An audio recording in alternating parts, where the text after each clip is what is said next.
Gracias, muchas gracias.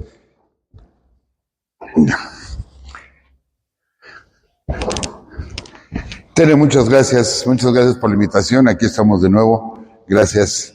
Y pues a todo el equipo de aquí de Palacio de Minería. Qué bueno que estamos aquí reunidos de nuevo. Tenemos una cita para el día de hoy.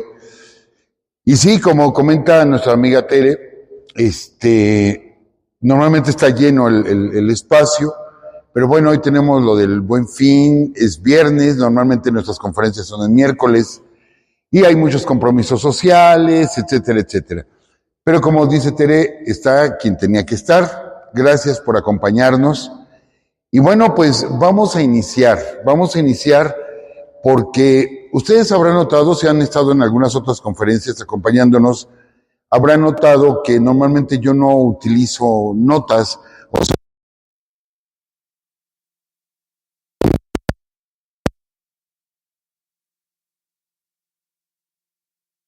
información, afortunadamente. Es bastante la información. Y alguien diría, es que no hay información sobre las mujeres en la Revolución Mexicana. No, sí hay. Sí, lo que pasa es que no las tomamos en cuenta, pero de que la información está, ahí está perfectamente plasmada. Sí, solamente es cuestión de recopilar. Y como vamos a hablar de mucho, sí me vine ahora sí preparado. Entonces, pues vamos a iniciar. Doris, te pido de favor que inicies el programa como siempre lo iniciamos, no te me escapas, ¿sí? Como lo iniciamos todos los lunes a las 10 de la noche, que transmitimos en vivo. Doris, adelante.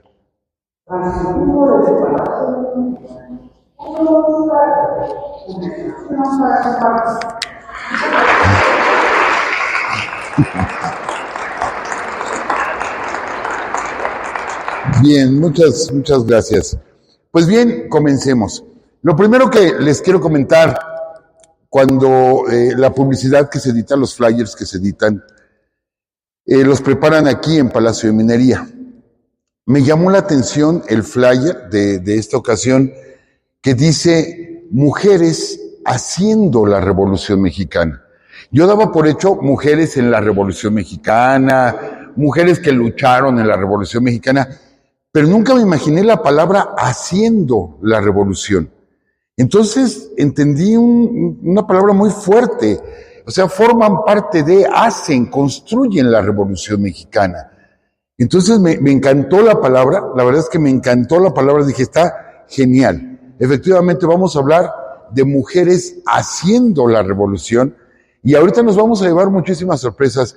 Yo les puedo compartir de que yo también me sorprendí mucho, había muchos datos que yo desconocía, conocíamos como que a los personajes más representativos de esa época, pero encontramos más cosas y más y más y más, y hay bibliografía, pero la bibliografía está por ahí abandonada, sí, difícil de conseguir algunos textos, y quiero comentar ya para iniciar que quien me apoyó mucho en esta ocasión en hacer la investigación fue precisamente la licenciada Doris. Hemos tenido oportunidad de platicar y la escucho emocionada platicándome varias cosas que ella encontró. La verdad es que se ha metido mucho al tema de la Revolución Mexicana. La próxima conferencia, Doris estará aquí al frente, ella es la que va a platicar. Y bueno, pues comencemos entonces y yo me voy a estar bajando un poquito para alcanzar. A ver, vamos a ver, yo quiero comenzar con la primera imagen. Esta imagen, la imagen es una imagen clásica del cine mexicano. La película Enamorada, dirigida por el Indio Fernández, sí, con las actuaciones de Pedro Armendáriz, María Félix, fotografía de Gabriel Figueroa, y vemos la última escena de la película. De hecho, esta escena, la última, pueden ustedes revisarla, primero se ve toda una fila de soldados, de revolucionarios, y todos van con sus mujeres a un lado, pero todas ellas van a pie, ¿sí? Y al final la cámara se centra en Pedro Armendáriz y María Félix, donde ella va agarrando la silla de montar, ¿sí? De Pedro Armendáriz, que es un comandante revolucionario. Y esta escena se repitió en más de 30 películas en diferentes partes del mundo. La verdad es que la película es muy buena, no estamos criticando la película. La película es muy buena, es aquella famosa escena, no sé si ustedes se acuerden, cuando él se le queda viendo las piernas a María Félix, hace un silbido, ¿sí? Y ella regresa y le da un cachetadón por haberle visto los chamorros, porque dice, qué buen chamorro. Entonces ella regresa, le da una cachetada a Pedro Armendáriz, y luego dice, y aguántese si está en hombre, ¿sí? Porque me vio los dos, y le vuelve a dar otra cachetada, etcétera. Y se enamoran, ella es una mujer rica, que ya estaba comprometida con un extranjero, y de pronto termina yéndose a la revolución. Pero fíjense bien, la película, el contexto que tiene, de que ella ni siquiera se casa, simplemente agarra y se va tras de él, y se va a las líneas a pelear la revolución. Y les digo, es la última escena donde va Pedro Armendáriz, María Félix. ¿Por qué iniciamos con esta fotografía, amigos, amigas? Esto es lo que nos han vendido de la Revolución Mexicana. Tenemos toda nuestra generación, nuestros padres, abuelos, esto es lo que vieron, ¿sí? Y les digo, no estamos criticando la película, y vimos a Pedro Armendáriz interpretar muchas veces a Pancho Villa, Carlos López Moctezuma, perdón, pero hace una excelente interpretación de Rodolfo Fierro. Vimos varias películas y nos quedamos con esta imagen. Fíjense bien, el hombre a caballo, la mujer a un lado de él, agarrando la silla del caballo, ¿sí? Pero ella va caminando. Entonces aquí, ¿cuál romanticismo, cuál nada? Es el macho y la hembra, ¿sí? Y esto nos han vendido. Y esta es la imagen que tenemos. La mujer en la revolución fue la soldadera, fue la que acompañaba a los hombres únicamente y nada más. Párale de contar, porque las imágenes de los hombres son tan fuertes. Villa, Zapata, Carranza, Obregón, Ángeles, Buelna, en fin, son tan grandes esas imágenes que ¿quién se va a fijar en las mujeres? Bueno, pues ahora vamos a ver lo importante que fueron las mujeres, y efectivamente las mujeres participaron haciendo la Revolución Mexicana. Pasamos a la siguiente, Doris, por favor. Bien, tenemos como parte de las precursoras de la Revolución Mexicana, y lo hemos comentado varias veces. Esta revolución ya nadie la detenía, amigos. La revolución ya nadie la iba a detener. Todo el mundo nos basamos, 20 de noviembre de 1910, comienza la revolución y todo el mundo se pelea, y digo en buen plan, pues se pelea. Es que no, fue primero Puebla, fue primero Los Cerdán el 18 de noviembre. No, es que el 10 de noviembre fue en Cuchillo Parado con Toribio Ortega. No, es que fue antes, fue Emiliano Zapata en mayo del 10. Y así nos vamos hacia atrás, y la verdad es que la revolución ya había comenzado. Zapata ya estaba levantado en armas. Sí, desde principios de 1910, él había tomado los terrenos de las haciendas, sí, a la fuerza los había tomado, y él ya estaba levantado en armas. Y también es cierto que ya había habido motines en diferentes partes. Por ejemplo, en Yucatán, y que vamos a hablar hoy del caso de Yucatán, de la hermana de Felipe Carrillo Puerto, de cómo se levantaron en armas antes aún que Zapata. Entonces, amigos, no podemos hablar de un inicio de la Revolución Mexicana, de una fecha. Sí, la celebramos 20 de noviembre, efectivamente, va a ser el próximo lunes, el 20 de noviembre, pero la revolución ya había iniciado, ¿sí? Y hablamos de diferentes revoluciones, como lo hemos comentado. Una es la revolución maderista, ¿sí? Otra la revolución magonista, que ellos tenían un movimiento totalmente independiente, y así por el estilo. Cada quien tenía su revolución. Les digo, Zapata tenía su propia revolución. Entonces, no podemos hablar de una fecha en especial. Por lo tanto, vamos a hablar de algunas de las precursoras, ¿sí? Hablando de mujeres, algunas de las precursoras de la Revolución Mexicana. Pero vamos a atender este detalle. Casi todas ellas son maestras, ¿sí? Son de las pocas mujeres que sabían leer y escribir. Eran enfermeras, maestras, para ese tiempo, en la época de don Porfirio, por ejemplo, las mujeres tenían prohibido estudiar, la mujer tenía que estar en su casa atendiendo a su marido, atendiendo a los hijos, no estar en Palacio de Minería oyendo conferencias, o sea, ¿qué están haciendo aquí las mujeres? ¿Sí? No, tenían que estar en sus casas. Entonces era difícil que una mujer estudiara, que una mujer se preparara.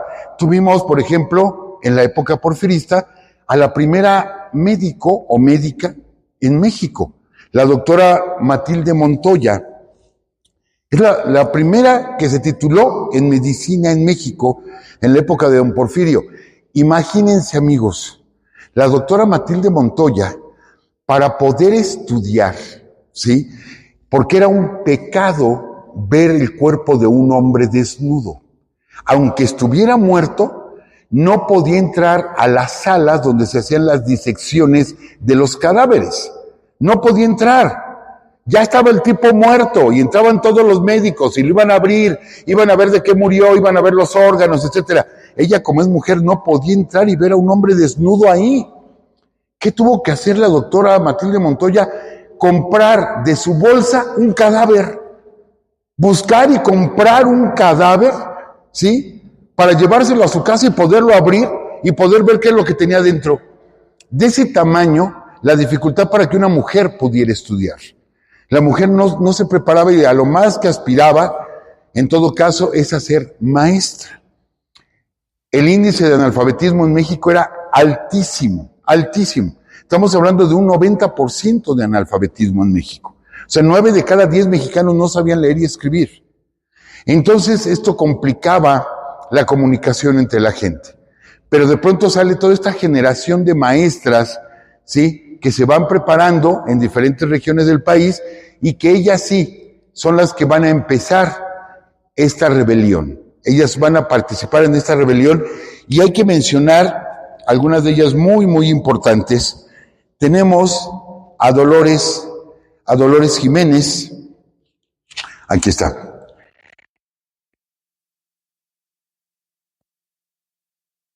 Dolores Jiménez y Muro.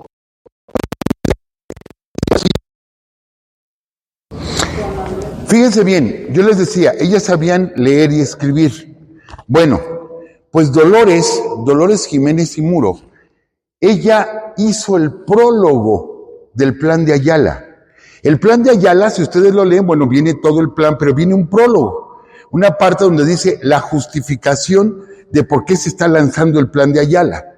Pues ahora imaginemos allá metidos en la sierra, ¿sí? Donde estaba Zapata con todos sus generales, armando el Plan de Ayala, ahí estaba ella, Dolores Jiménez del Muro, ¿sí? Y ella fue la que redactó la introducción al Plan de Ayala. Pero bueno, no solo eso, vean lo importante que era esta mujer y que Zapata sabía que era una mujer letrada, que era una mujer preparada. ¿Cómo le tendría de confianza Emiliano Zapata, ¿sí?, a la maestra Dolores Jiménez? Vamos a ver, adelantamos un poquito la siguiente foto y luego nos regresamos. Que como ustedes notan, y todo el mundo se pregunta, ¿quién es la única mujer que aparece en esa fotografía histórica? Y aquí pues vemos Villa, Zapata, Toribio Ortega, por allá arriba Rodolfo Fierro, en fin, vemos a los personajes, pero en medio de los dos está la la maestra Dolores Jiménez. Es ella precisamente. Imagínense la confianza. Ella entró con las tropas revolucionarias a la Ciudad de México y ella estuvo en Palacio Nacional y ella está ahí junto a los dos grandes de la revolución o los más emblemáticos. Entonces normalmente vemos la fotografía y nos vamos con ellos, con los principales, y que si la silla presidencial, ya hemos dicho que eso es un mito, etcétera, y comenzamos a hablar de todos ellos, pero nos fijamos que ahí está la mujer presente. Sí, entonces es una mujer muy, muy, muy importante. Nos regresamos, por favor. Luego tenemos, no alcanzo a ver, es a Juana Belén Gutiérrez. Ahorita vamos a hablar un poquito más de Juana Belén. Ella es anarquista, Ella se une al grupo de Ricardo Flores Magón, es escritora y ella va a fundar un periódico, el periódico Vesper, ¿sí? Entonces, ahorita vamos a ver lo importante que va a ser precisamente ella y esta Elisa Acuña, ¿sí? Que forman parte del equipo de trabajo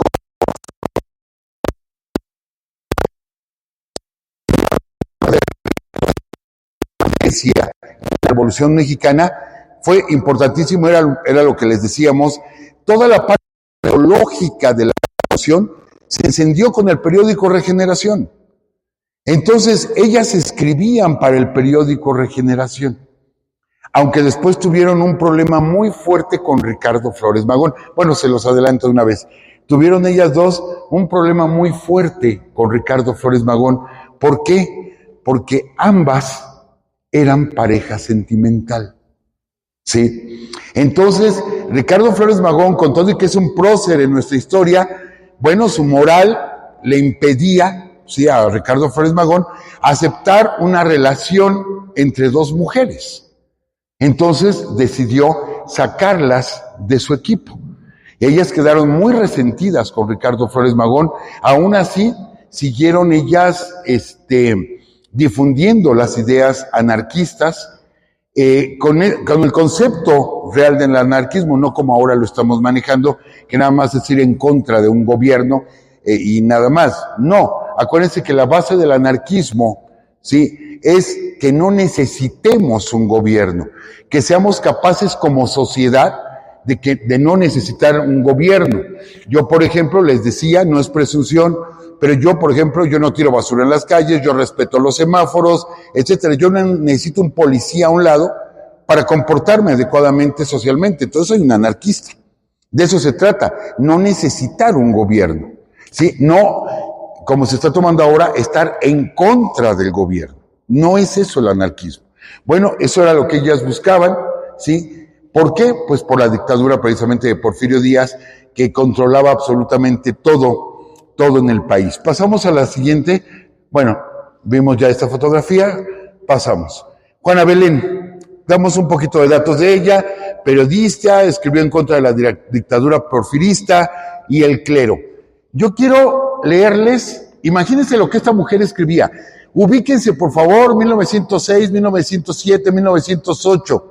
Una sociedad completamente conservadora, una sociedad, lo hemos platicado aquí, que Porfirio Díaz no tocó al clero, con toda la Constitución del 57, Porfirio Díaz no quería problemas con el clero, por lo tanto se seguía manejando todo detrás del poder de Díaz, todo lo manejaba el clero. Entonces la educación la daba el clero, la moral la dictaba el clero tenía posesiones, etcétera. Por eso el clero le prohibía a las mujeres estudiar, porque las mujeres eran inferiores a los hombres y las mujeres tenían que estar en su casa atendiendo sus labores domésticas. Pues bueno, vamos a ver el escrito. Este es el periódico semanal Vesper, fundado por Juana Belén Gutiérrez, ¿sí? Imagínense lo que escribía esta mujer. Paso, señor general Díaz, paso. Apártese usted, retírese de un puesto que reclamamos para un hombre honrado, para un patriota sincero, para un gobernante digno, cuya moral nos permita luchar por nuestros ideales, a la sombra del derecho y no a la sombra de las Bartolinas, como hoy, señor general, retírese usted. Imagínense escribir esto en plena época de don Porfirio. Obvio que la detuvieron, la metieron a la cárcel. Varias veces estuvo encarcelada. Aquí sí tuvo una pequeña ventaja, que siempre que la encarcelaron fue en cárceles de hombres. Entonces la sacaban rápidamente, ¿sí? Para evitar situaciones, mejor la sacaban. Pero varias veces ella estuvo detenida, igual que Ricardo Flores Magón y que todos los Magón. Acuérdense que si sacamos el promedio del tiempo que estuvo Ricardo Flores Magón en la cárcel, en su vida duró más años en la cárcel que fuera. Así de ese tamaño, sí era la persecución. Bien, tenemos a Dolores Jiménez Mura, ya la tengo por acá, si estoy seguro, ¿sí? No, creo que no la tengo aquí. Es que les digo, son muchas notas, realmente son muchas notas. A ver, pasamos a la siguiente, Doris. Aquí está. Dolores Jiménez y Muro, periodista intelectual zapatista, nacida en Aguascalientes, fue hecha prisionera varias veces por Díaz y Huerta.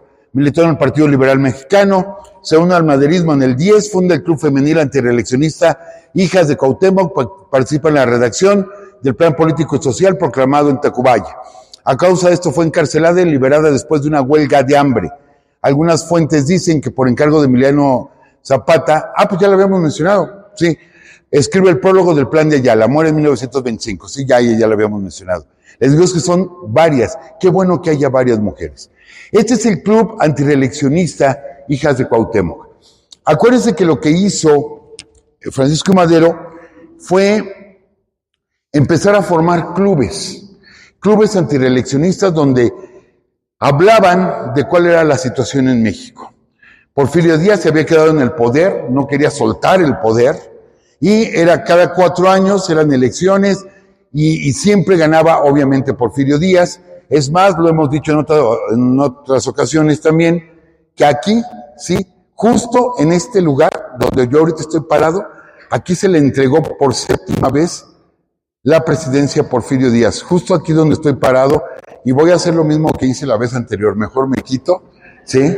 Porque aquí se paró Porfirio Díaz, mejor me hago un ladito.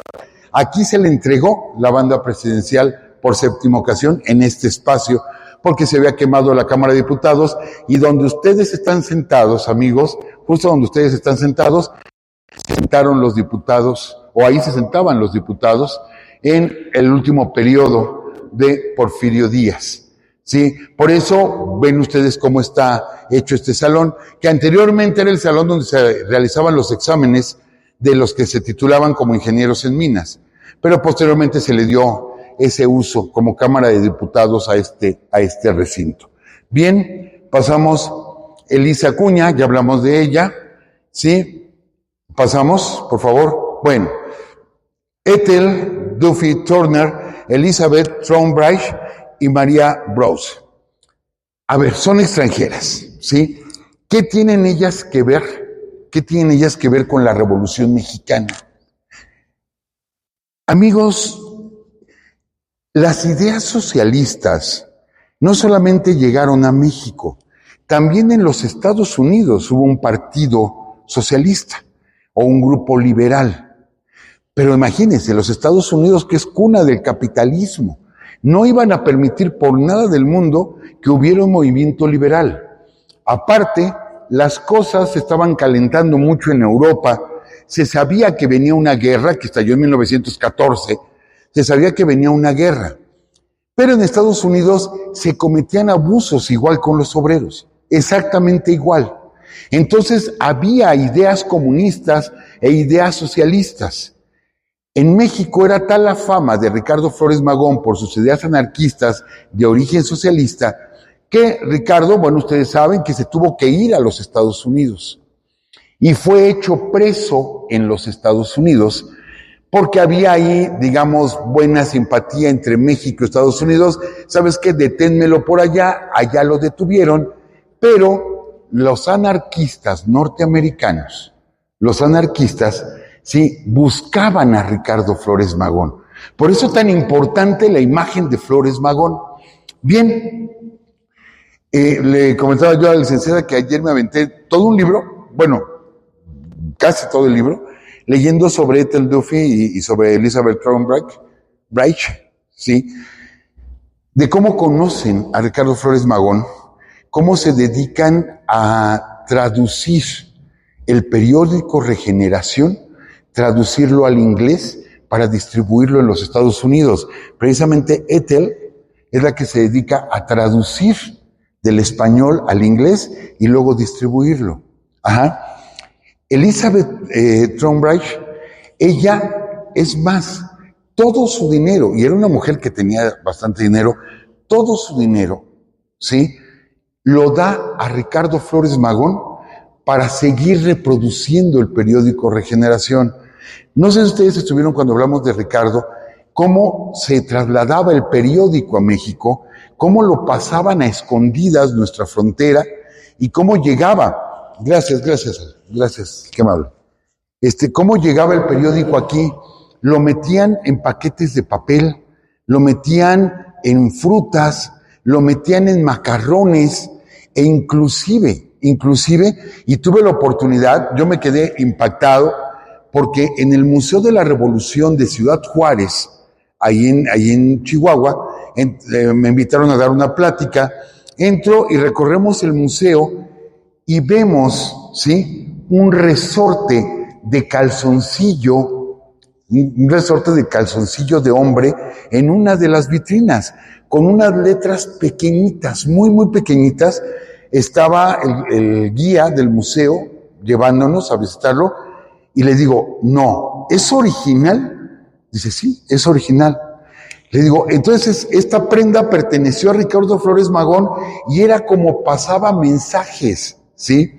Pasaba mensajes en el cinto o en el resorte del calzoncillo, ahí escribía los mensajes y iban por ropa de él para lavarla supuestamente, pero la ropa traía mensajes. Y de la misma forma le enviaban comida, le enviaban la ropa limpia y le enviaban mensajes. Entonces, cuando lo tuve enfrente, dije, es increíble que tengamos esta pieza en México y está así como que muy olvidada. Pero aquí está el ingenio de estas mujeres, ¿sí? Para poder sacar la correspondencia, poderla enviar a México y traducirla al inglés y poderle estar repartiendo. Todas esas ideas, amigos, formaron la Revolución Mexicana. ¿Y qué estaban haciendo ellas? Aún extranjeras, estaban apoyando nuestra lucha, nuestra futura lucha. Sabían que se venía una revolución, porque les digo, la revolución comenzó mucho antes. Entonces sabían lo que estaban haciendo. Dice... Es la pareja. Ya, su pareja sentimental de Ricardo Flores Magón. Fíjense que en una ocasión, lo platican, para pasar un recado, ¿sí?, por debajo de los barrotes de la celda, de pronto se hizo acompañar esta Brose, ¿sí? Bueno, dice, en una visita a los prisioneros mexicanos, Ricardo Flores Magón, Librado Rivera y Antonio Villarreal, María dejó caer su bolso abierto y al agacharse recogió el papel que Ricardo le deslizó por el piso, mientras Ethel y Elizabeth ocultaban los movimientos con sus faldas para burlar la vigilancia de los guardias. Entonces pasaban las cosas por debajo y ellas, pues no sé, se acomodaban la falda o se les tiraban, mientras la otra detrás se agachaba y sacaba mensajes. Estaban arriesgando la vida. Realmente estaban arriesgando la vida. Y perdón, no quiero yo provocar un pleito aquí de género. Tenemos damas, caballeros aquí, no es cuestión de género, pero yo siempre he considerado que las damas son muy ingeniosas. Creo que son más ingeniosas que nosotros. A lo mejor nosotros somos más prácticos como varones, pero las mujeres son muy creativas, sumamente creativas. Y aquí vemos el ejemplo precisamente, ¿sí? A lo mejor si hubieran sido hombres, pues no sé, es a chiflidos o a gritos, pero como mujeres fueron muy delicadas y que me estoy acomodando la falda y no sé qué y paso el mensaje por debajo de la puerta, para que vean el ingenio de las damas. Bueno, tenemos aquí María Talavera Brose, precisamente, ¿sí? Miembro del Partido Liberal Mexicano, bueno, murió en Ensenada, Baja California, en 1947. Bien, dice, actuó como agitadora, organizando mítines callejeros, protestas, caminatas con los simpatizantes y militantes de la Revolución Democrática y Libertaria, residente en ciudades estadounidenses. Responsable de la Comisión para la Liberación de Ricardo Flores Magón, dirigente del PLM.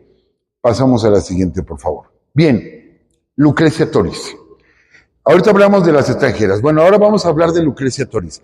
Yo les decía, la revolución comenzó antes, mucho antes del 20 de noviembre del 10. En 1907 tenemos un levantamiento a raíz de una huelga de una fábrica de hilados y tejidos en la ciudad de Río Blanco, Veracruz. Tuvimos la oportunidad de que nos invitara el presidente municipal de Río Blanco a dar una conferencia precisamente en la fábrica, que ahorita, bueno, se conserva la nave de la fábrica, ya no se trabaja ahí, pero estuvimos en el lugar de los hechos Es impresionante el tamaño de la fábrica, impresionante. Y cuando ya pudimos observar donde pasaba la vía del tren, donde llegó el ferrocarril de Veracruz, donde cargaron cientos de cadáveres de los obreros que fueron masacrados ahí en Río Blanco.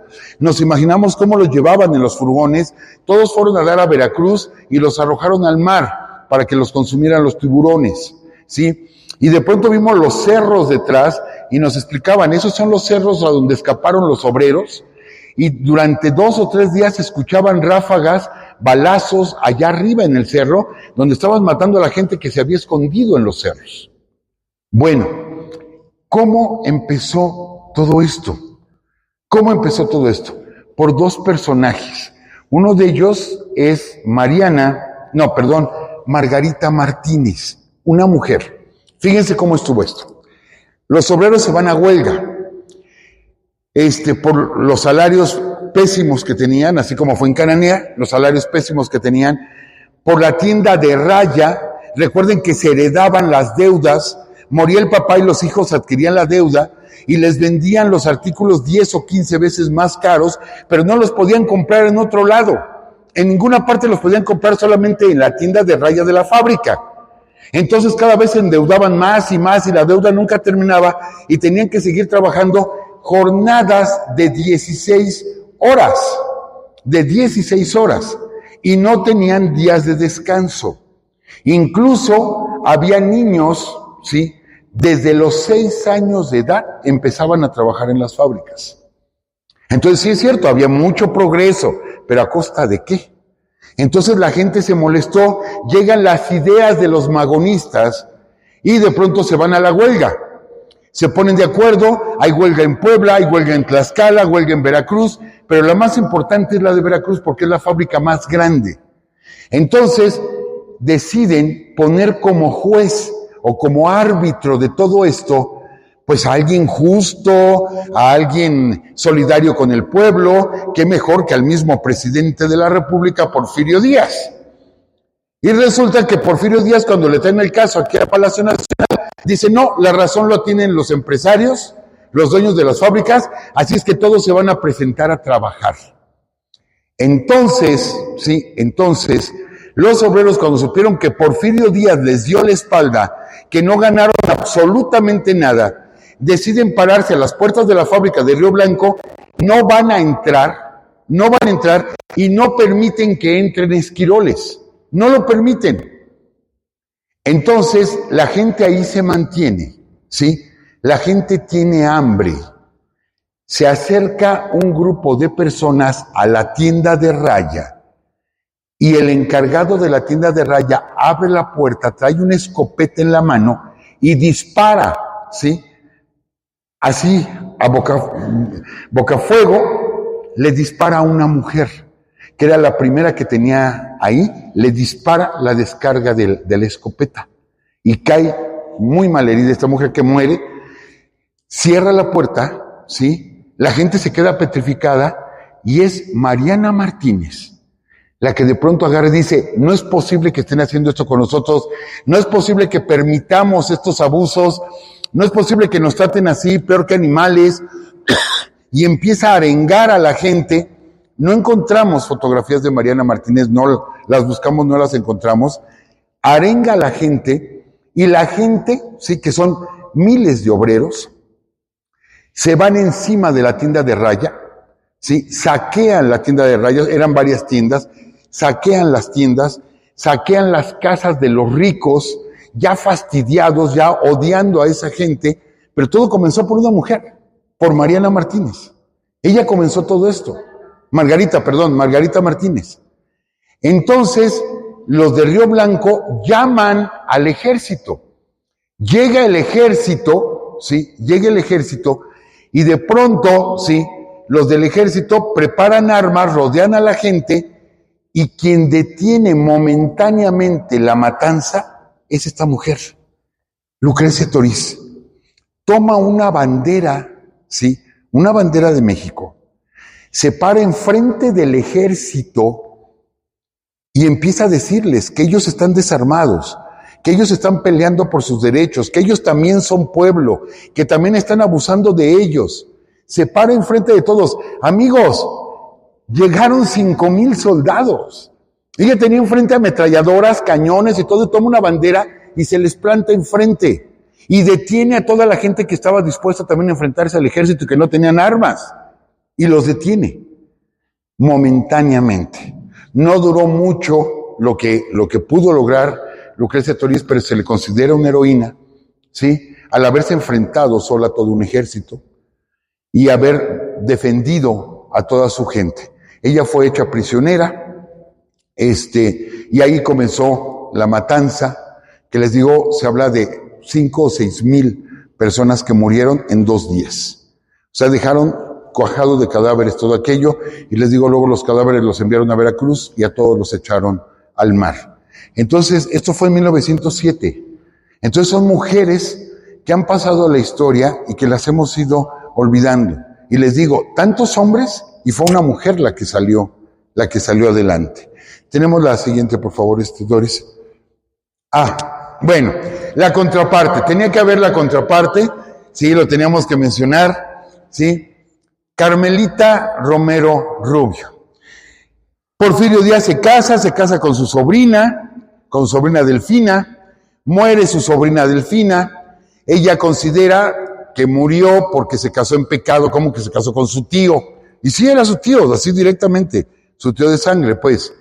Entonces, los hijos que le dio fallecieron, entonces ella consideraba que había muerto, que estaba en pecado, y le pide como última voluntad Delfina a Porfirio que se casen por la iglesia.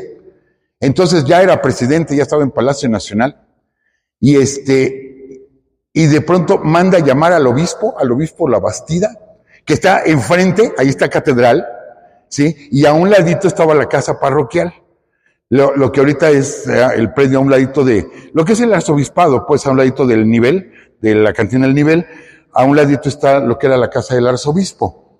Lo manda a llamar. Y Labastida, que sabía pues, quién era Porfirio Díaz, dice, perdón, que me manda a llamar. Si quiere hablar conmigo, que venga. Y hace ir al presidente de la República, lo hace ir, cruzar la calle, llegar, ¿sí? Le cierran la puerta y el presidente tocándole la puerta. Le abren, ¿que de parte de quién? Dice el señor obispo. Pues del presidente de la República, o sea, así lo humilló, porque sabía lo que le iba a pedir, ¿sí? Y Porfirio, el obispo Labastida, decirle, cásenos por la iglesia, es la última voluntad de mi esposa. Y ya, Labastida dice, en un ratito voy. Se tardó como 2 horas en llegar y los casa, ¿sí? Ya ella a punto de morir, los casa. Pero ella muere, se queda viudo Porfirio Díaz. Imagínense Porfirio Díaz, todo un héroe, si todavía no manchaba su nombre, todo un héroe, presidente de la República y soltero. Obvio, se convirtió en el soltero más codiciado de México, ¿sí?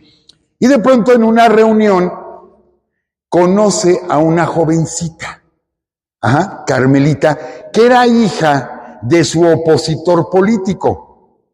Sí, Romero Rubio era su opositor político. Entonces platica con ella, ¿sí? Ella muy jovencita, él le lleva 34 años de edad, o sea, es mayor 34 años que ella, ¿sí? 17 contra 52, algo así. Ella tenía 17 años. Y de pronto, él como ya es presidente, quiere aprender a hablar inglés. Porfirio Díaz era burdo, era soldado, era de escupir, era de bajadero, etcétera. Tenía que refinarse. Entonces le pide a la señorita Carmen Romero Rubio que si le puede enseñar a hablar inglés.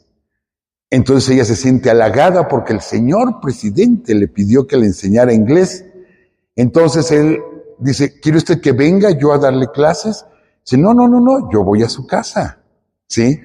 Entonces venía Porfirio Díaz, y digo venía porque ¿saben dónde echaba novio Porfirio Díaz con Carmelita?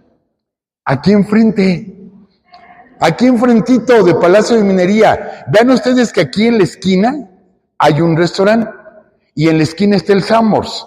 La casa que está en medio era la casa de Romero Rubio, y ahí vivía Carmelita, que la casa está bellísima por dentro, pertenece creo que al Club de Periodistas, algo así. La casa está bellísima todavía, ¿eh? Bueno, ahí era la casa, ahí se casó Porfirio Díaz, aquí enfrentito se casó Porfirio Díaz, que vivía aquí atrásito. Sí, no vivía muy lejos, aparte de Castillo, ¿no? Bueno, entonces, quien va a pulir, quien va a refinar a Porfirio Díaz es precisamente Carmelita, pero que venía de la aristocracia, que era una mujer educada, con esos principios conservadores, donde la mujer tenía que cuidar a los hijos, pero ella no tuvo hijos con Porfirio. Entonces se dedicó a cuidar a los hijos de Porfirio Díaz, porque Porfirio sí tuvo varios hijos. Entonces se dedicó a cuidar a los hijos de Porfirio Díaz. Era la contraparte, ¿sí? ¿Por qué? Porque mientras el pueblo, las mujeres eran humilladas, estaban, les digo, olvidadas las mujeres, ella, bueno, accedió al lugar más alto en México, ser la primera dama. Ella acompañaría a Porfirio Díaz al exilio a París, allá muere y posteriormente ella regresa a México y compra una casa muy cerca del Panteón Francés y ahí va a morir.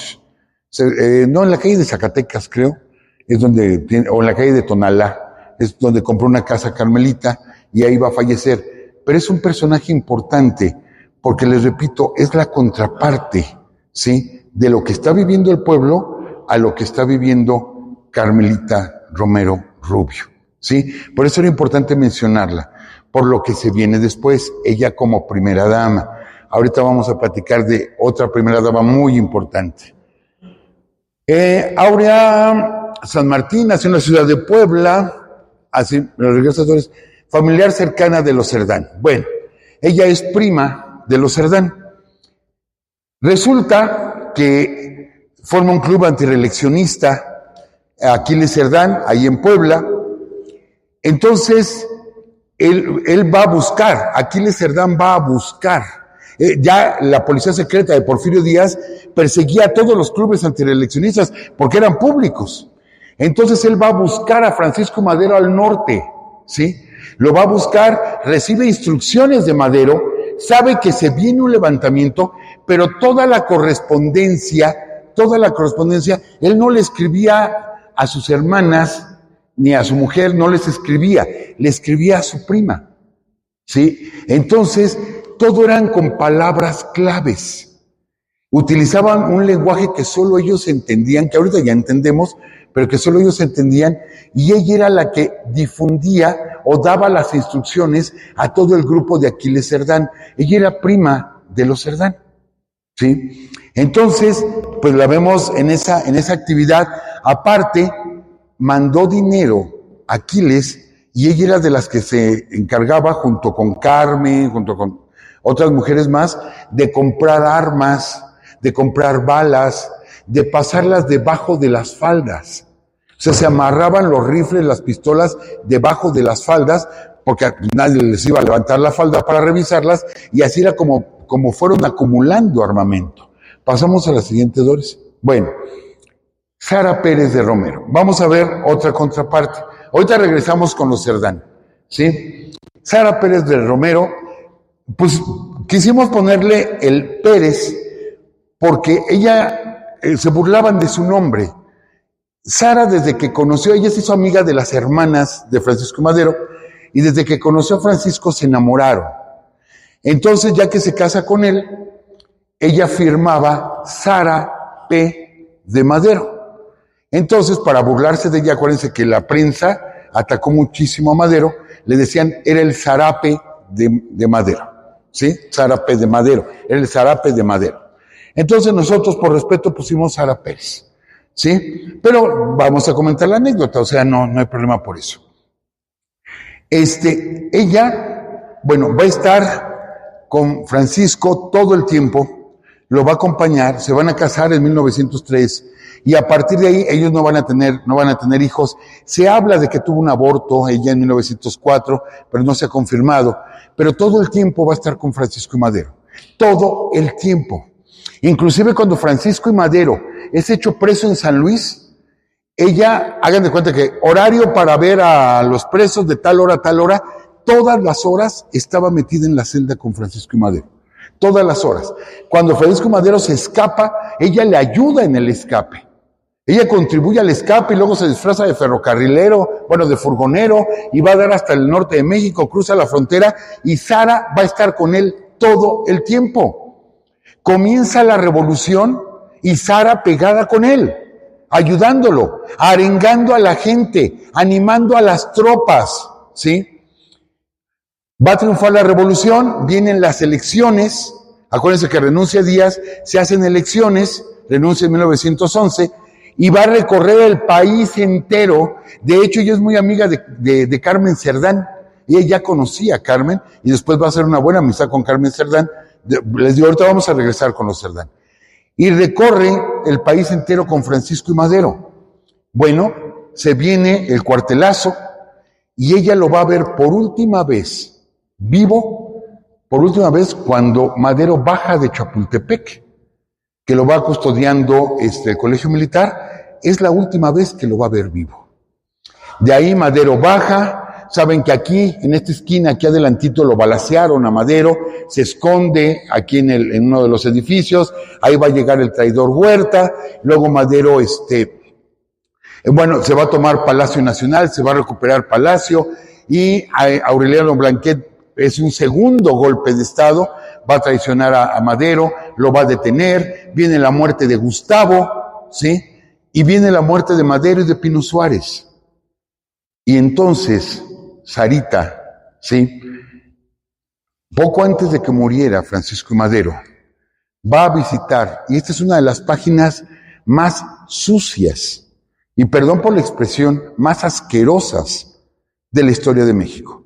Cuando Sara Pérez de Madero va a buscar al embajador Wilson, al embajador norteamericano, para pedirle que abogue ante Huerta por la vida de Francisco. Y Wilson la va a recibir alcoholizado, ¿sí? Y tenemos la transcripción, los datos que se aporta por parte de Sarita de cómo fue la plática con Wilson. Wilson burlándose de Sara, cuando ella dice, es que quiero que usted hable con el general Huerta y que pida por la vida de mi esposo. Y el otro riéndose. Tan es así que la esposa de Wilson, dice Sara, que le jalaba de pronto el saco a Wilson como diciendo, ya, o sea, no la trates así. Entonces ella le dice, por favor, usted tiene influencia sobre el general Huerta, solamente le pido que respeten la vida de mi esposo. Y le dice Wilson, por eso les digo de las páginas más negras y asquerosas de nuestra historia, porque el embajador norteamericano riéndose, le dice, no se preocupe, ya hablé con Huerta y le dije que hiciera con Madero lo que él creyera más conveniente para el país. Creo que todos entendemos que era una condena a muerte. O sea, quien da la orden de alguna manera de matar a Madero es el presidente, es el embajador Wilson. Sí, todo fue, por eso se habla del pacto de la embajada, todo fue planeada en la embajada norteamericana, que no le quita lo chacal a Huerta, pero por nada, pero él seguía instrucciones directamente de Wilson. Y aquí vamos a tener otra situación. Cuando baja Madero, que lo balacean aquí en esta esquina, ahí donde está la estatua, y empieza la confusión, etcétera, el embajador de Japón, ¿sí?, se presenta en el castillo de Chapultepec y le dice a Sara que él las invita a toda la familia Madero, era Sara, los papás, ¿sí?, hermanos y hermanas, y todos los empleados del castillo de Chapultepec, que eran como 20, a que se resguardaran en la embajada de Japón, que era la casa del embajador. Y Sara acepta. Entonces bajan aquí adelante, ¿sí? Y se meten a la embajada del Japón.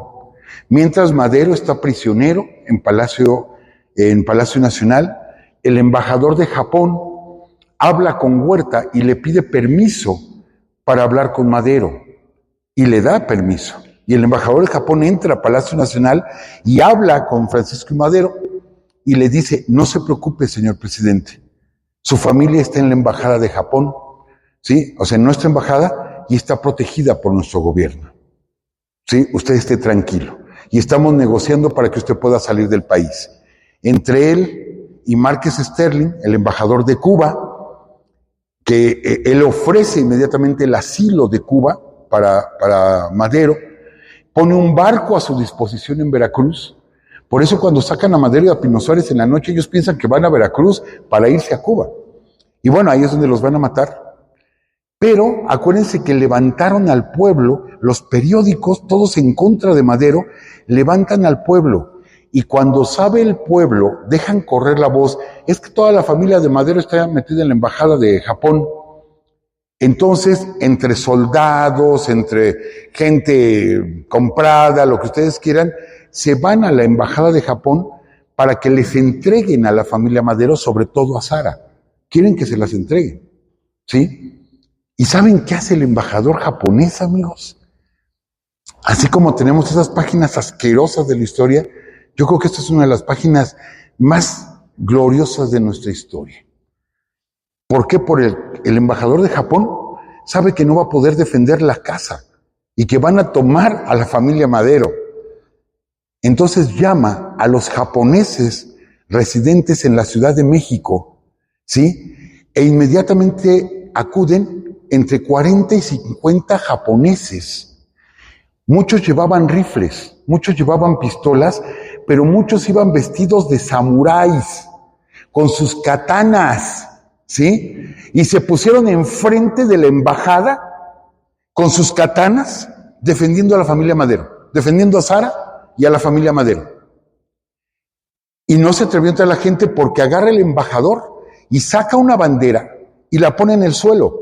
Dice, si ustedes entran aquí, van a tener un serio problema diplomático. Y los soldados no se atrevieron a entrar.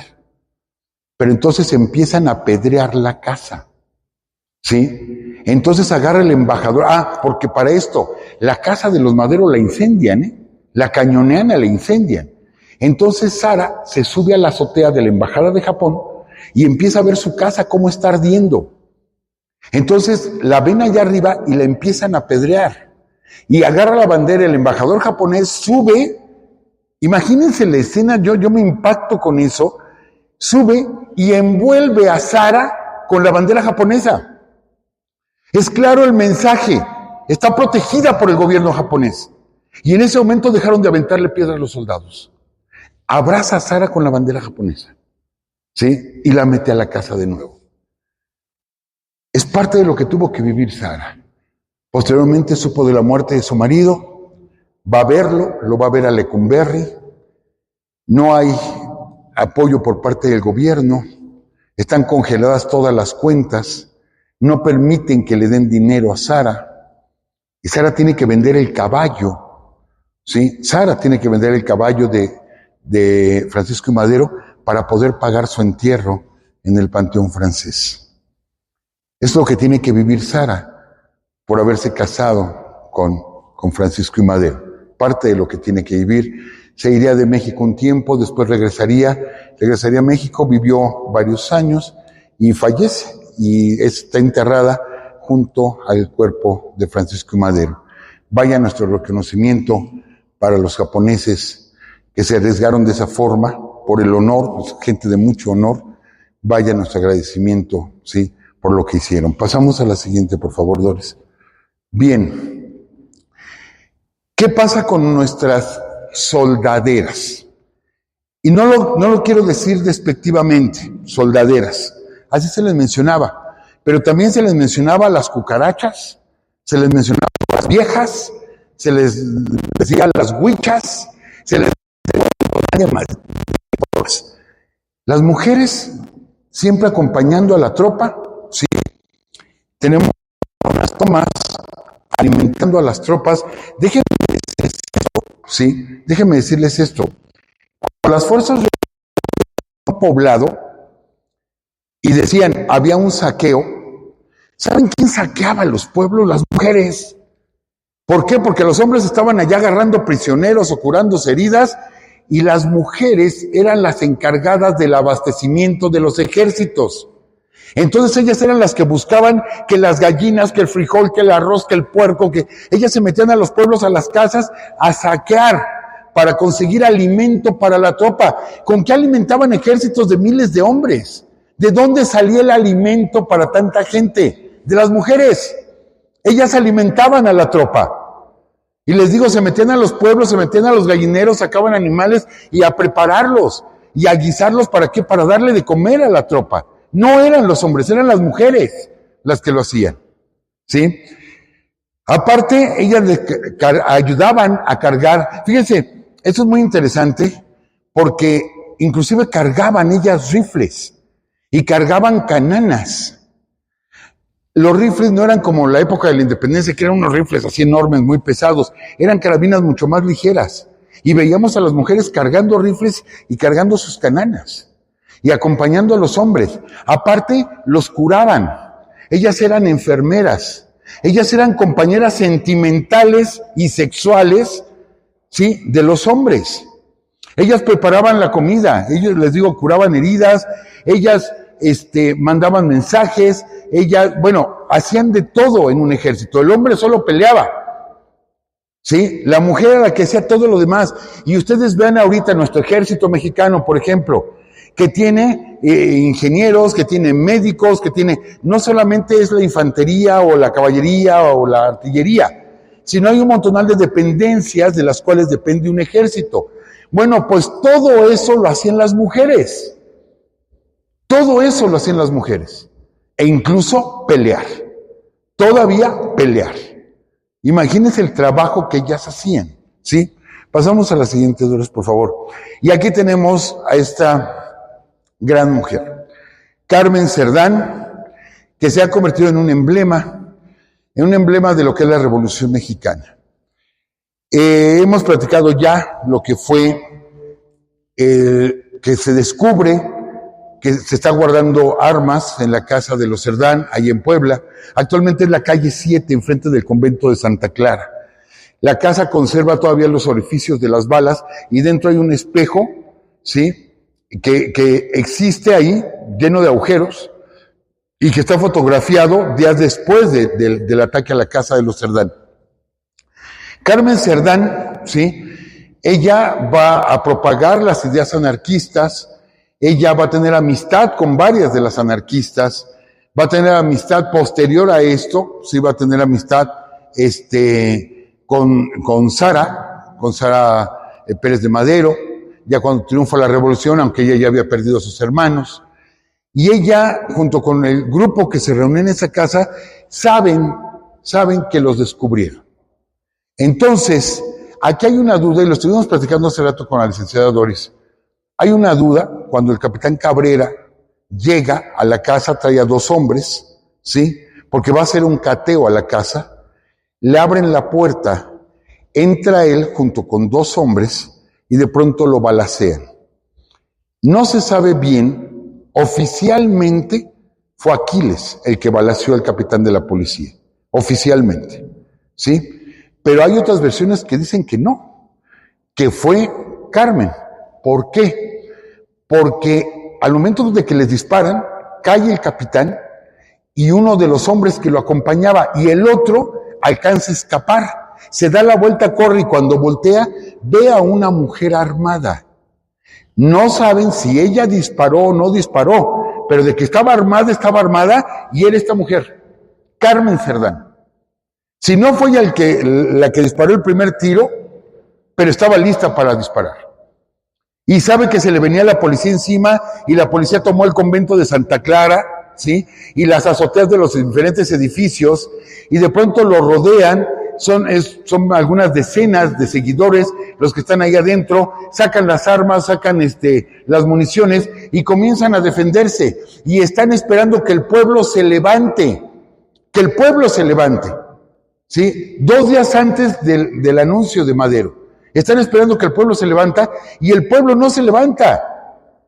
De hecho, solamente, y ahorita lo vamos a ver, una de las hermanas, ella sale de la casa y se lleva a los niños. ¿Y dónde está? A Natalia Cerdán. Se lleva a los niños, no le toque la balacera, Carmen Cerdán, en la desesperación, va a salir al balcón, y cuando vayan ustedes a Puebla y vayan a casa de los Cerdán, miren el balcón. Yo los invito, de veras, miren el balcón, porque ahí se paró Carmen Cerdán, ¿sí?, con un rifle en la mano, y le empezó a gritar a la gente, a las armas, hermanos mexicanos, no vivan más de rodillas. Tenemos armas, tenemos parque, ¿sí?, a las armas. Y en ese momento le traspasan el hombro de un balazo. Ella sigue gritando con toda la herida que tiene, y en eso aparece su hermano Máximo, la agarra del otro hombro y le da el jalón y la mete. Y sigue la balacera. Máximo caería muerto, se sube a la azotea y cae muerto. Entonces es donde le dicen a Aquiles, es que tú no puedes morir, tú eres la cabeza del movimiento, tú tienes que salvarte. Y bueno, viene toda esa historia que ya hemos platicado, cómo Aquiles se esconde, cómo lo van a descubrir en la madrugada y lo van a balacear. Y ahí muere. Pero lo que hizo Carmen, ¿sí?, se queda para la historia. Se queda para la historia que ella ha salido en plena balacera, teniendo todo lleno de soldados enfrente desde el convento, y ella con un rifle levantando la mano, pidiendo ayuda. Entonces, yo quiero hacer aquí una mención, amigos. Lo que hace rato platicábamos de Lucrecia, lo que ahora platicamos de Carmen. De pronto hay detractores, y eso es lo triste, y yo sé que esto se está grabando, y yo hago una invitación a esos detractores. ¿Por qué? Porque parece ya como deporte, caray. Todo lo que habla bien de un mexicano en la historia, inmediatamente le pongo un pero. Y digo, eso no es cierto, eso es mentira, eso es patrioterismo, están exagerando. Pero de otros países sí lo acepto, ¿eh? De otros países son los megahéroes, pero los mexicanos ninguno ha sido capaz de hacer nada de lo que se dice. Entonces ha tenido detractores Carmen Cerdán. Y dice, no es cierto, ella estaba escondida. Fíjense, yo he leído que estaba escondida debajo de una cama, ¿sí? Y que Aquiles fue el primero que salió corriendo, pero que como no pudo salir, él solito se escondió cobardemente. Inmediatamente tenemos detractores. Pero les digo, parece ya deporte, parece una cacería. Cuando hay gentes, en el caso de Lucrecia allá en Río Blanco, que fueron cientos de personas las que la vieron, agarrar una bandera y parársela enfrente al ejército. Pero siempre, ¿por qué tenemos esa mentalidad de estar desprestigiando todo lo que hacemos los mexicanos? Bueno, ahí se queda para la historia lo que hizo Carmen Cerdán. Sobrevivió la Revolución Mexicana. Ella logró ver lo que el sacrificio de sus hermanos y los jóvenes que murieron esa tarde del 18 de noviembre consiguieron, ¿sí? Entonces es un gran personaje también de nuestra revolución.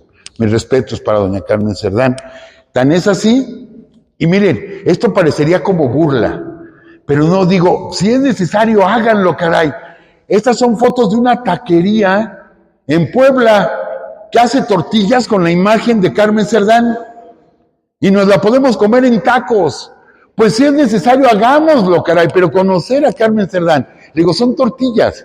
Está la tortillería en Puebla, ¿sí? Y ponen la imagen de Carmen Cerdán. Entonces, caray, si eso es necesario, hagámoslo. Pasamos a la siguiente, Doris, por favor. Bueno, ella es Natalia, precisamente la otra hermana, ¿sí? La otra hermana de Carmen y, bueno, de los Cerdán. Es que se nos va el tiempo rapidísimo. Quiero hablar de Valentina, la leona de Norotal o de Tamazula, ¿sí? Valentina Ramírez Avitia. Ya me voy a ir súper rápido, porque si se nos va el tiempo, me voy súper rápido. Ella se da de alta en el ejército, ella va a tener un grupo de combatientes y vamos a tener un corrido que habla de ella. Valentina, Valentina, yo te quisiera decir que una pasión me domina y es la que me hizo venir, etcétera. Bueno, conocemos el corrido de la Valentina. De pronto, al paso de los años, una persona, empresario, nacido en Tamazula, porque ella le decían, les digo, o la leona de Norotal o la leona de Tamazula, era de ahí, hace una salsa que conocemos como salsa Tamazula. Muy rica la salsa, pero después decide cambiarle el nombre a la salsa.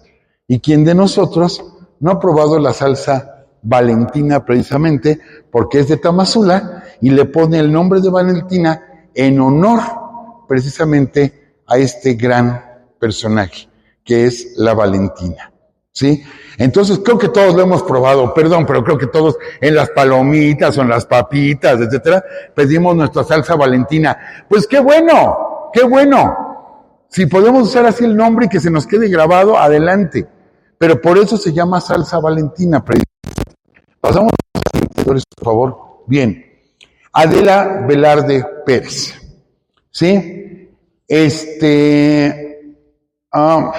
Bueno, ella también fue comandante revolucionaria, mejor conocida como Adelita por el corrido que llevaba su nombre. Se desempeñó inicialmente como enfermera durante el movimiento revolucionario, incluso llegó a formar un grupo armado de mujeres llamada Las Adelitas. En 1962 se le reconoció como veterana de la revolución. Aquí sí, esas historias que hemos platicado, que hay testigos que se vivió realmente, aquí sí hay una historia que ahí sí yo la pongo en duda. La historia es bonita y se las voy a platicar, ¿sí? Pero esa sí está como muy romántica, ¿sí? El novio de Adelita se llamaba Antonio, Antonio Ruiz, algo así. Bueno, aquí tengo el nombre, pero me perdí con tantas notas. Les digo que sí, tuve que sacar bastante material. Valentina, ella se viste de hombre para poder ingresar al ejército y ella a sí misma se llamó Juan Ramírez, vestida de hombre, le roba la ropa a su hermano y se da de alta, ¿sí? Llegó a tener el grado de teniente, Valentina, ya, estoy en Adela, ¿verdad? Ya, me faltaba esta parte de Valentina, Fíjense cómo lo que es la suerte de Valentina. En 1969 la atropella un coche y queda inválida, duró 10 años inválida hasta que falleció. Y prácticamente olvidada, precisamente Valentina. Pero bueno, Adela, ella era enfermera, ¿sí? Su novio se llamaba Antonio Gil del Río y ella va a estar en varias batallas. Y en la batalla de Gómez Palacio queda herido de muerte su novio. Y dicen, por eso les digo, esto sí ya es como un poquito muy romántico. Dicen que ella corre y el novio está agonizando, ¿sí? Y le dice que en la mochila que él trae un regalo para ella. Entonces ella saca el regalo y es la letra de la canción, La Adelita. Y si Adelita se fuera con otro, si Adelita fuera de mujer, etcétera, etcétera, ¿sí? Entonces, esta canción, bueno, es quizá la más conocida de la Revolución Mexicana, la Adelita, y le da el nombre a las mujeres que pelearon en la Revolución, las Adelitas precisamente. Y les digo, es un himno de la Revolución Mexicana. La marcha de Zacatecas y la Adelita, ¿sí? Hay una melodía, yo los invito, por ustedes tienen curiosidad, hay una melodía que se escribió en la Primera Guerra Mundial que se llama Lili Marleen. Sí, Lili Marleen es una canción alemana que se escribe en la Primera Guerra Mundial y en la Segunda Guerra Mundial se pone de moda, pero es una canción alemana. Pero es tan triste la canción que habla de un soldado que le dice adiós a su novia y que le dice cada vez que veas la luz de ese farol, acuérdate de mí, etcétera, etcétera, que después se cantó en francés, en español, en italiano, en ruso, en no sé cuántos idiomas se conoció la canción Lili Marleen. Y se convirtió en un himno de la Segunda Guerra Mundial. Para cualquier país, o sea, para cualquier frente, aquí no estamos diciendo de alemanes, franceses, no, para cualquiera, la canción Lili Marleen. Bueno, pues para nosotros es nuestra Adelita. Y les digo, está esa historia de que al final él le regala la letra de la canción precisamente a Adela Velarde, que era la Adelita. Bien. Y esto que a mí me impactó, esta es su tumba en una población que se llama Del Río, en Texas. Esta es la tumba de la Adelita, con una estatua, ¿sí? Con un monumento. Yo espero un día tener la oportunidad de conocer la tumba. Sí, creo que vale la pena. Si un día tenemos oportunidad de ir para allá, pues nos tomaremos una foto ahí. Amalia Robles. Amalia Robles, a ver, perdón, Amelia. Es que no sé cómo decirlo. No sé cómo decirlo porque ella es Amelia Robles, pero para la Secretaría de la Defensa Nacional, él es Amelio Robles. Es, por así decirlo, la primera persona transgénero reconocida oficialmente en México. La primera, porque muchas mujeres se vistieron de hombres para poder estar en la revolución. Aparte, la mujer era como un botín de guerra. Y en automático, cuando tomaba una población, era abusar sexualmente de las mujeres. Entonces muchas mujeres se vestían de hombres para que no las atacaran, y más andando en la bola. Pero también muchas mujeres, por su preferencia sexual, aprovecharon esta oportunidad, y una de ellas fue Amelia Robles, que se da de alta en los ejércitos revolucionarios, pero como Amelio, ¿sí? Y va a luchar, va a alcanzar grado, y todo el tiempo va a vestir como varón.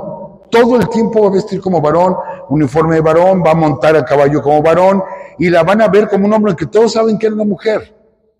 Cuando termina la revolución, años después, se hace como que esto de los veteranos de la revolución, la Secretaría de la Defensa Nacional le da una pensión por sus servicios y la reconoce, por eso digo, lo reconoce como varón, y él queda para la Sedena como el coronel Amelio Robles, que realmente era una mujer.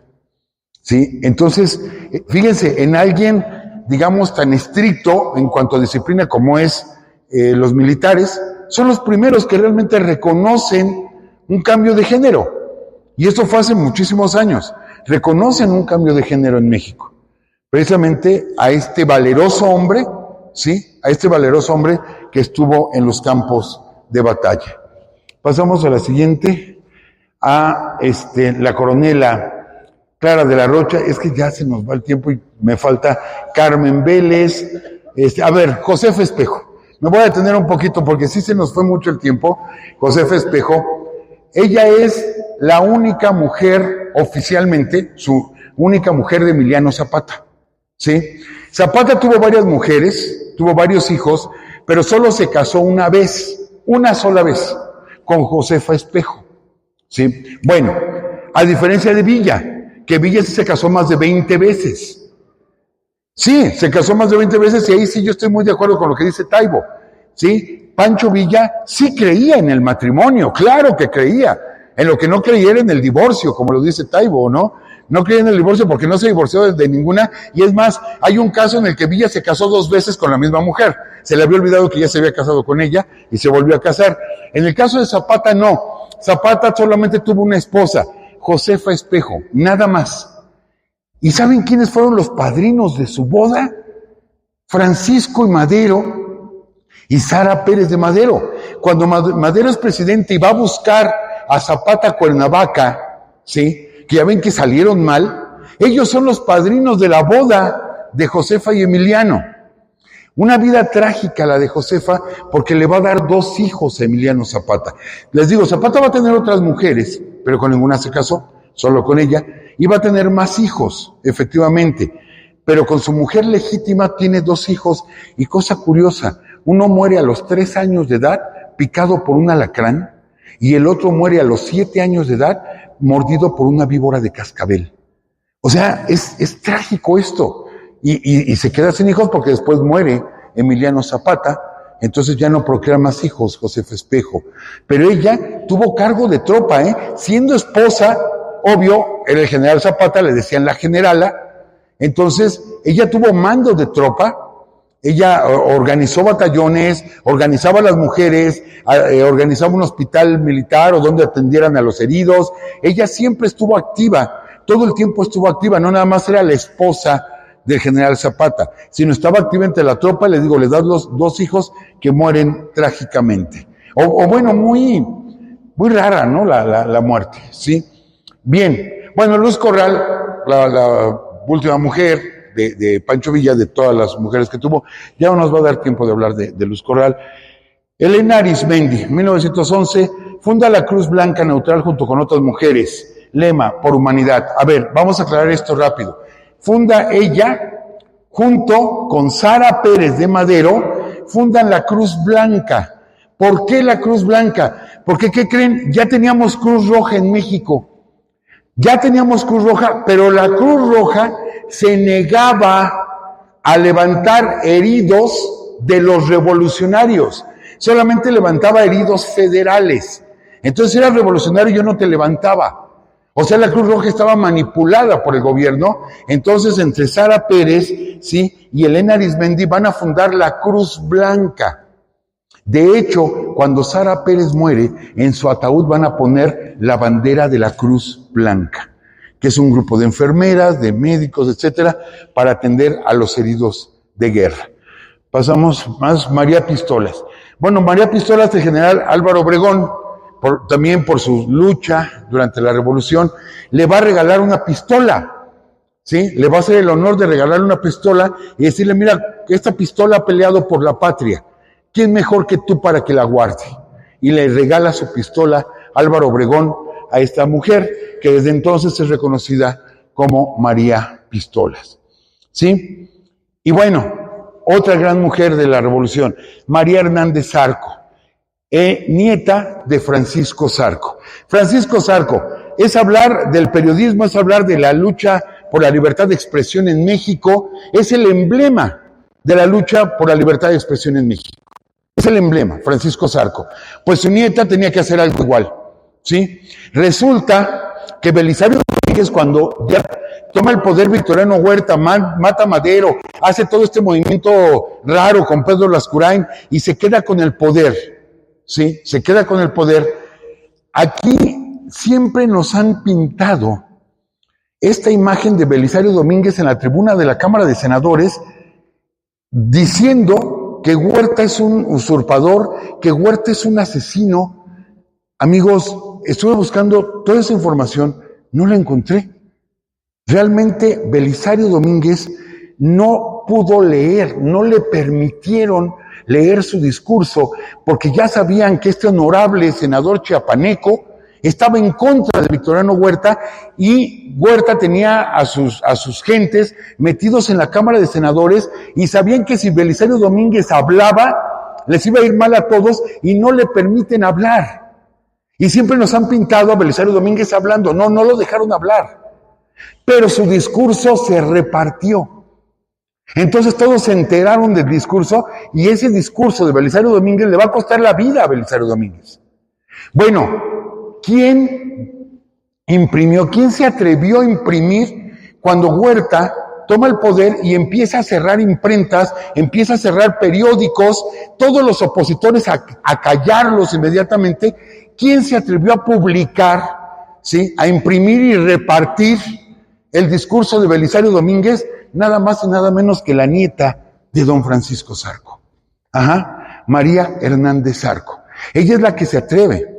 Y no solo ese discurso, sino más discursos del senador Belisario Domínguez. Ella los distribuye, se va a las calles, se va a la Cámara de Diputados y los empieza a distribuir retando a la policía. ¿Para qué? Para que sepan que Huerta era un traidor y era un asesino. Entonces, creo que ella le hace un justo honor al apellido que lleva. Ser la nieta del gran Francisco Zarco. Pasamos a la siguiente. Elvia Carrillo Puerto. Ya casi vamos a terminar con Elvia Carrillo Puerto, hermana de don Felipe, que fuera gobernador de de Yucatán. Fíjense, estoy pensando yo en las vacaciones, yo creo. Sí, ya me quiero ir para el pueblo.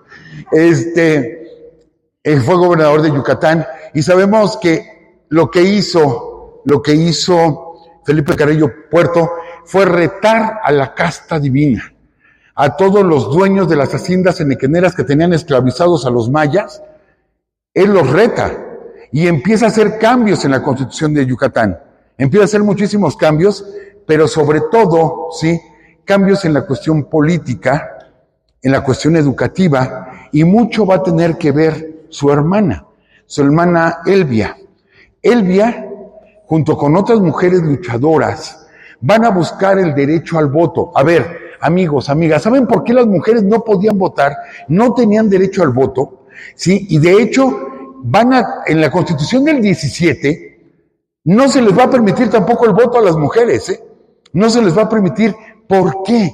El argumento era que porque las mujeres eran tan religiosas que se iban a dejar influenciar por los sacerdotes, y que entonces los sacerdotes iban a hablar con las mujeres y les iban a decir vota por este, vota por aquel, que por lo tanto las mujeres no podían votar. Ese era el argumento que daban. Entonces ellas buscan el derecho al sufragio, a poder votar, a poder elegir sus gobernantes. Al principio Miguel Alemán fue el primero que les dio la oportunidad de votar solo en elecciones municipales. Y Emilio Portes Gil es el que les va a dar ya el voto hace 70 años, les va a dar el voto a las mujeres. Pero antes, ustedes damas, no podían haber votado porque los sacerdotes les iban a decir por quién votar. Entonces, una de las que luchó para echar abajo todo eso, no lo logró en su momento, aunque después lo lograría, es precisamente Elvia Carrillo Puerto. Carrillo Puerto hizo una serie de cambios tremendos, ¿sí? Un gran personaje, por cierto, su aniversario luctuoso, 3 de enero, de Felipe Carrillo Puerto. Les pongo un ejemplo de esas ideas, porque se hablaba de sexualidad, eran ideas socialistas. Él, por ejemplo, decía, ¿por qué quieren obligar que las mujeres tengan una cartilla donde diga, las que ejercen la prostitución, tengan una cartilla donde diga que ellas están sanas para poder ejercer la prostitución? Y cambia la ley, Felipe Carrillo Puerto, y no, ahora son los hombres los que tienen que tener una cartilla que demuestren que están sanos para poder pedir servicios de una prostituta. ¿Sí? Son los hombres los que tienen que demostrar que están sanos. O sea, muchas leyes de protección de la mujer, y entre ellos todas esas ideas anarquistas, socialistas, etcétera, que le llegaron a Felipe Carrillo Puerto, pues venían precisamente de Elvia, ¿sí? De su hermana. Felipe Carrillo Puerto, sabemos que lo van a derrocar, va a intentar salir huyendo en barco, el barco se descompone, empieza a hacer agua, regresa, en Holbox lo van a detener, le van a hacer un juicio a él y a 3 de sus hermanos, eran 14 hermanos ellos, y Elvia va a tener que vivir la muerte o el fusilamiento de 4 hermanos al mismo tiempo. Así va a morir Felipe Carrillo Puerto, junto con 3 de sus hermanos. O sea, 4 hermanos muertos al mismo tiempo. Entonces, ella después sería la primera diputada del estado de Yucatán. La primera mujer que ganó una diputación en México. ¿Sí? Elvia Carrillo Puerto. Pasamos a la siguiente. Y bueno, Carmen Cerdán, condecorada en 1939. Su letra está en letras de oro en el muro de honor de la Cámara de Diputados. Les digo, ella sobrevive, ve la revolución. Pasamos a la siguiente. Bueno, y yo quería cerrar con esta fotografía. ¿Recordarán ustedes con qué fotografía abrimos? Con la fotografía de la película Enamorada, ¿sí? Del Indio Fernández, que les digo, excelente fotografía, excelente fotógrafo Gabriel Figueroa, una escena que se repitió muchísimas veces en muchas películas, una película ganadora de premios, etcétera, pero esa es la imagen que nos venden de la revolución. Ahí empezamos. Y yo quería cerrar con esta imagen que nos obsequia la licenciada Doris, que la estuvo buscando, donde esta es la verdadera imagen de la mujer en la Revolución Mexicana. No era ir agarrada de la silla del caballo. Mis respetos para esa gran película, la sigo viendo y la sigo disfrutando, del cine de oro, de la época de oro del cine mexicano. Pero la verdadera mujer era esta. Era la que después de recorrer los campos de batalla, después de andar a pie, después de ir cargando bastimento, después de conseguir comida, después de curar heridas, después de cargar el fusil, todavía peleó. Y había líneas de mujeres y batallones de mujeres peleando por la Revolución Mexicana. ¿Sí? Por eso cuando en Palacio de Minería nos enviaron el flyer, y en lugar de decir mujeres que participaron en la Revolución Mexicana, vi que decía mujeres haciendo la Revolución Mexicana, dije sí, exactamente, eso es. Las mujeres hicieron la Revolución Mexicana junto con los hombres. Hablamos de muchas mujeres ahorita, hay muchas más, y de algunas ya no nos dio tiempo de hablar, hay muchas cosas que platicar, muchas cosas que platicar. Hay una anécdota, perdón, esa la platico porque me la platicó la licenciada Doris, ¿sí? De cómo pasan el plan de San Luis, cómo pasan el plan de San Luis a México. Es esta, ¿cómo se llama? ¿Otra vez? Ajá, ella junto con su hija, hay que pasar, sí, es que no alcanzo a escuchar. Si tienes micrófono, mejor dilo en el micro. O la tienes aquí en fotografía, ¿no? ¿No? ¿No encontraste? Ok. Sí, aquí la tengo yo, se los juro. Aquí la tengo yo. Ok. Ella es amiga de Madero. Entonces Madero escribe el plan de San Luis y ahora hay que pasarlo para México. Entonces ella le dice a Madero, señor Madero, yo paso a Mari Petre de Fernández, pasa el plan de San Luis por Nuevo Laredo, Tamaulipas, dentro de una muñeca, ¿sí? Ella tiene una niña, entonces la niña tiene una muñeca y dice, deme el plan, yo lo paso a México. O sea, el plan con el que comenzó la Revolución Mexicana del 20 de noviembre. Dice, yo lo paso a México. No, te van a agarrar, donde te agarren con esto en la frontera. No, yo me las ingenio. No me van a buscar, no me van a revisar. Y aparte, yo me las ingenio para pasarla. ¿Cómo la pasó? Su hija llevaba una muñeca. Pues la metió dentro de la muñeca, el original del plan de San Luis, lo metió dentro de una muñeca y la niña pasó la frontera con su muñeca cargando. Y ahí venía el plan para hacer la revolución en México, en una muñeca, ¿sí? Cuenta, esto ya no sabemos si es cierto o no, pero dicen que cuando iba pasando la frontera, los guardias mexicanos, ¿sí? Porque ella era extranjera, los guardias mexicanos quisieron como jugando, ¡ay, qué bonita muñeca! Y la mamá se queda, ajá, sí, la hijita con la muñeca aquí. Ah, ¿me la regalas? No, regálamela, ándale. No. A lo mejor este tipo era jugando, como luego le decimos a un niño, ay, regálame esto, no regálame aquello, jugando con el niño. A lo mejor era jugando, o a lo mejor era en serio, pero la niña se aferró a la muñeca y la mamá aferró a la niña y dice, no, o sea, no le va a regalar la muñeca. Iba el plan para levantar en armas a todo un país, ahí dentro. Les digo, las mujeres fueron fundamentales en todo esto. Las mujeres fueron fundamentales y efectivamente son mujeres haciendo la revolución mexicana. Gracias a todos ustedes por su presencia y gracias a todas esas mujeres que nos apoyaron. Muchas gracias.